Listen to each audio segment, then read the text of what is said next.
नमस्कार दोस्तों, मैं हूं आपका होस्ट सूरज कुमार और आप देख रहे हैं वैदिक अड्डा।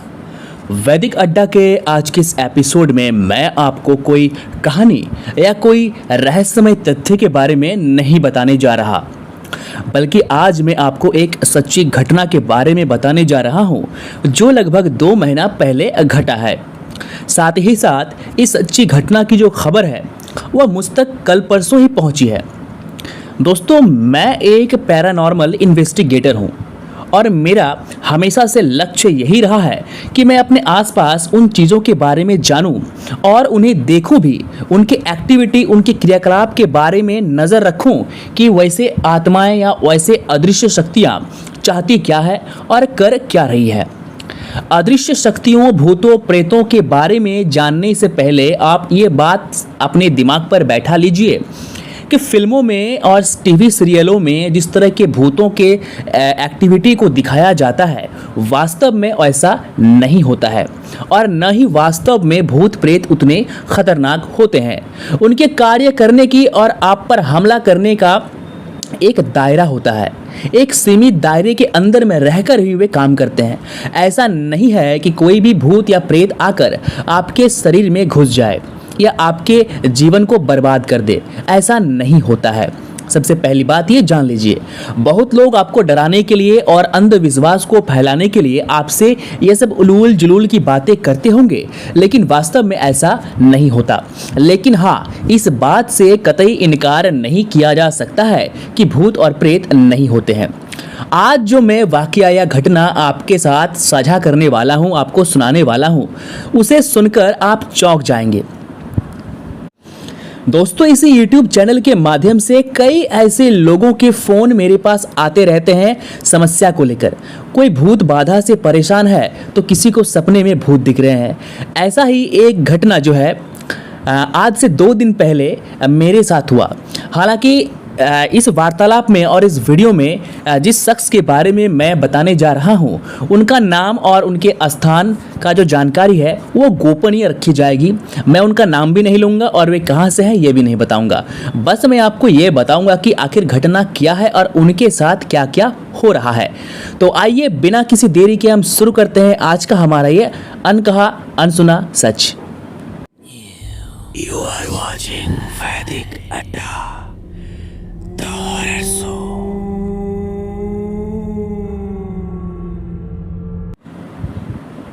दोस्तों, बीते 2 दिन पहले मेरे पास एक फ़ोन कॉल आता है। सबसे पहले तो वो मिस कॉल होता है, फिर वे खुद ही मुझे फ़ोन करते हैं। वो फ़ोन करके मुझे कहते हैं कि मैंने आपकी आत्मा वाली सीरीज़ की जो वीडियो है वो मैंने देखा है। उसे देखकर मेरा मनोबल थोड़ा सा मजबूत हुआ और मैंने नंबर देखकर आपको फ़ोन किया कि आपके पास थोड़ा सा समय है, क्या आप मुझसे 10 मिनट बात कर सकते हैं? तो मैंने कहा हाँ बिल्कुल, आप मुझे बताइए। जब उन्होंने ये कहा कि आपके वीडियो देखकर मैंने आपको फ़ोन किया है, तभी मैं समझ गया कि वो किसी परेशानी से जो है ना वो जूझ रहे हैं। तो मैंने बिना कुछ सोचे समझे उनसे कहा कि ठीक है, आपकी समस्या क्या है, आप मुझे बताइए। उन्होंने कहा कि बीते कुछ महीने पहले उनके पति का स्वर्गवास हो गया है। इसे सुनकर मुझे काफ़ी दुख हुआ। उनके 2 बच्चे भी हैं, बड़े बच्चे हैं, एक 12th में है, एक 10th में है। मगर दुख की घड़ी में उनका साथ देना, उनका मनोबल बढ़ाना मेरा कर्तव्य था, मैंने वही किया। सारे कहानी सुनने के बाद कि उनके जो है पति है, उनका देहांत कैसे हुआ, उनके डेथ कैसे हो गया, उन्होंने कहा कि हार्ट ब्लॉकेज के कारण जो है मेरे हस्बैंड मुझसे दूर हो गए हैं। तब मैंने कहा कि अभी परेशानी क्या है, आप ये बताइए। इस पर उन्होंने जो बात कही ना, इसे सुनकर मैं स्तब्ध हो गया, मुझे गूज़बम्स भी आए। वे काफ़ी रो रही थी और उनके सपने में उनके पति आ रहे हैं, उनके बच्चों के सपने में उनके पति आ रहे हैं और उनका ये कहना है कि उन्हें उनका जो पति है, उनकी आत्मा उन्हें दिखाई भी दे रहा है। साथ ही साथ उनके बच्चों के सपने में उनके पति आ रहे हैं और उनके बच्चों से ये कह रहे हैं कि बेटा, मैं जाना नहीं चाहता हूँ तुम लोगों से दूर, मैं तुम्ही लोगों के बीच में रहना चाहता हूँ। मैं जानता हूँ कि मैं मर चुका हूँ, लेकिन मैं इस धरती लोक से, तुम लोगों के इस दुनिया से मैं दूर बिल्कुल नहीं जाना चाहता।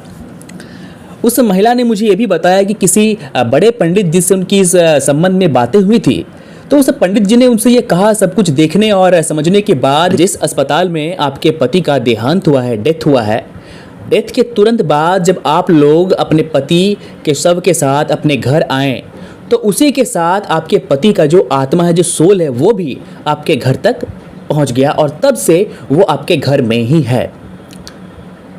उस महिला का यह कहना है कि उनके बच्चों के सपने में उनके पति आ रहे हैं और बच्चों से बहुत कुछ बातें भी कर रहे हैं।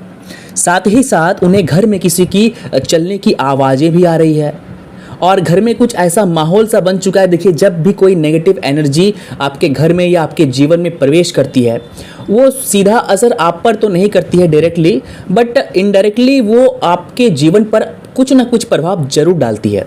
तो घर का जो माहौल है, उनका बड़ा बेटा उस वाकया के बाद से थोड़ा सा चिड़चिड़ा सा होने लगा है। उसे गुस्सा भी बहुत आता है, वो कोई बात नहीं सुनता, अपना पढ़ाई लिखाई वो छोड़ चुका है।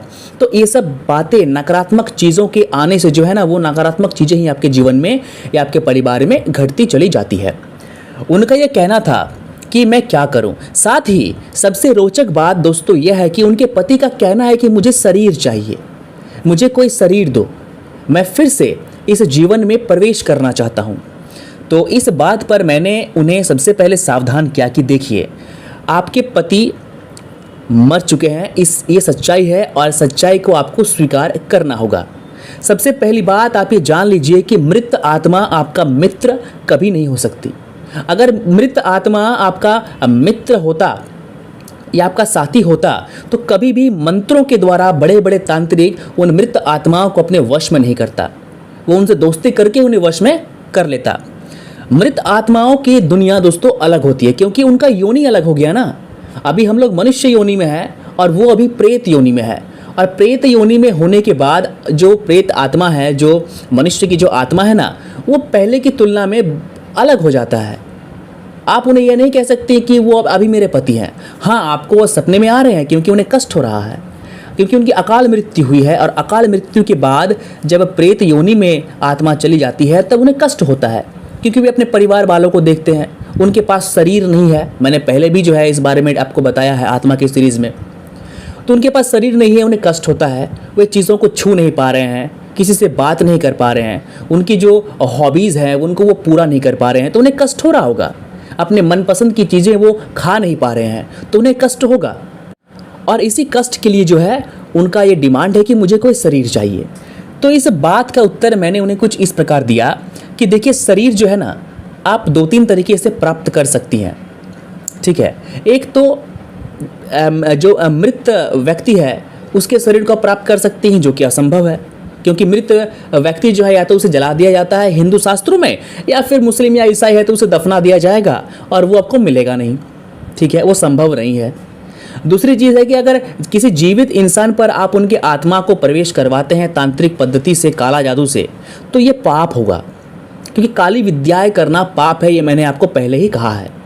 कोई भी काली विद्या, छोटी से छोटी काली विद्या भी पाप है और इसका फल आपको भोगना पड़ेगा, और इसी जीवन में भोगना पड़ेगा, और आपके कर्मों का फल आपके इर्द गिर्द घूमता है। तो ये दोनों चीज़ें ही संभव नहीं है। अब रहा तीसरा चीज़ कि आप बड़े बड़े तांत्रिक क्या करते हैं कि आत्माओं को शरीर में प्रवेश करवाने के लिए किसी व्यक्ति को मार देते हैं, तो आप वो भी नहीं कर सकते, वो भी पाप है, बिल्कुल पाप है, जघन्य अपराध है। ये इन सभी चीज़ों के बारे में सोचना ही जघन्य अपराध है। अगर आप इन सभी चीज़ों के बारे में सोचते हैं तो बेशक आप ये मान लीजिए कि आपका प्रेत योनि में जन्म लेना निश्चित है, निश्चित है, निश्चित है। भगवान भी आपको माफ़ नहीं करेगा। किसी के जीवन को बर्बाद करना, चाहे वो काली विद्या से हो या भूत बाधा या प्रेत बाधा से हो, वो बिल्कुल बिल्कुल गलत है। ऐसा कभी करने का तो दूर, करने के बारे में सोचना भी नहीं, और सोचना भी गलत है। तो सबसे पहले मैंने उन्हें इन चीज़ों से अवगत करा दिया और कहा कि इन चीज़ों के बारे में आप बिल्कुल ध्यान नहीं दें। इसका जवाब जो उन्होंने दिया कि तब मैं अभी क्या करूं, मैं क्या कर सकती हूँ। मैंने कहा कि देखिए, सबसे पहले आपको इस सच को स्वीकार करना होगा कि आपके पति अभी आपके साथ नहीं है, उनका स्वर्गवास हो गया है और वो अभी प्रेत योनि में है। तो सबसे पहले उनका पिंडदान करवाना आवश्यक है किसी ऐसे व्यक्ति से, आपके परिवार के जिनके माता पिता का देहांत हो चुका है, उनसे जो है आप अपने पति का पिंडदान करवा दीजिए। सबसे पहला स्टेप आपके पास ये है। पिंडदान करवाने से जो आत्मा भटक रही है वो आत्मा अपनी जगह पर चली जाएगी। दूसरी चीज़ें हैं कि मृत्यु के बाद गरुड़ पुराण और भागवत पाठ करवाया जाता है।